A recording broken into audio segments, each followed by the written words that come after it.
एक बहुत बड़ा नगर था जिसका नाम मिथिला था। मिथिला के नरेश अपनी न्यायप्रियता और अपनी प्रजा के प्रति स्नेह के लिए प्रसिद्ध थे। एक दिन उनके दरबार में उनके बचपन के मित्र परदेश से आए।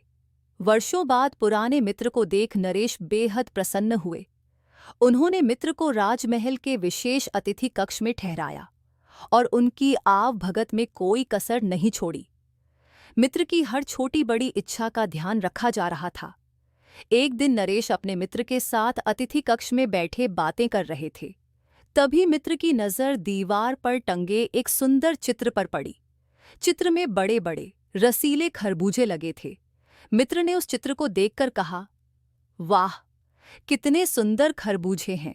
वर्षों हो गए खरबूजे खाने को तो क्या, देखने को भी नहीं मिले। नरेश मुस्कुराए और सोचने लगे कि किसी तरह से अपने मित्र की यह छोटी सी इच्छा पूरी की जाए। अगले दिन दरबार में मित्र ने पुनः अपनी बात को दोहराते हुए कहा, मुझे खरबूजे खाए हुए बहुत साल हो गए। ये सुनते ही मिथिला नरेश ने दरबारियों की तरफ देखा और कहा, क्या हमारे प्रिय अतिथि की इतनी मामूली सी इच्छा भी पूरी नहीं की जा सकती? दरबारियों में हलचल मच गई। सभी मंत्री, पुरोहित और दरबारी तुरंत खरबूजे की तलाश में जुट गए। महल के बाजार का चप्पा चप्पा छान मारा, पर सर्दी का मौसम होने की वजह से खरबूजे कहीं नहीं मिले। हारकर कुछ दरबारी गांवों की ओर निकल पड़े। गांव वालों ने भी जब उनकी बात सुनी तो हंसते हुए कहा, इस सर्दी के मौसम में खरबूजे कहाँ मिलेंगे? सबकी खोज विफल रही। आखिरकार एक दरबारी ने मजाकिया लहजे में कहा, महाराज, इस असंभव कार्य को पूरा करने का सामर्थ्य सिर्फ गोनू झा में है। सुना है उनके खेतों में इन दिनों भी रसीले खरबूजे लहलहा रहे हैं। मिथिला नरेश ने तुरंत गोनू झा की तरफ देखा और आदेश दिया, गोनू झा, क्या तुम हमारे अतिथि की यह इच्छा पूरी कर सकते हो?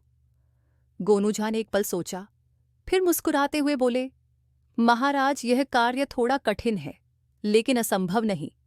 मुझे कुछ दिन का समय दीजिए।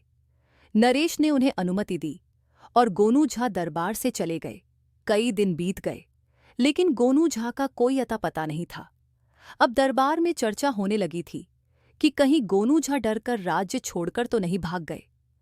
पुरोहित ने भी चिंता जताई, महाराज, मुझे लगता है गोनू झा इस चुनौती से घबरा गए हैं।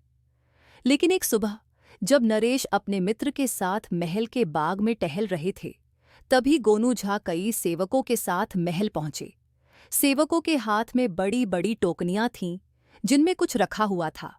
गोनू झा और उनके सेवकों ने मिथिला नरेश को प्रणाम किया और सेवकों ने टोकनियां जमीन पर रख दी।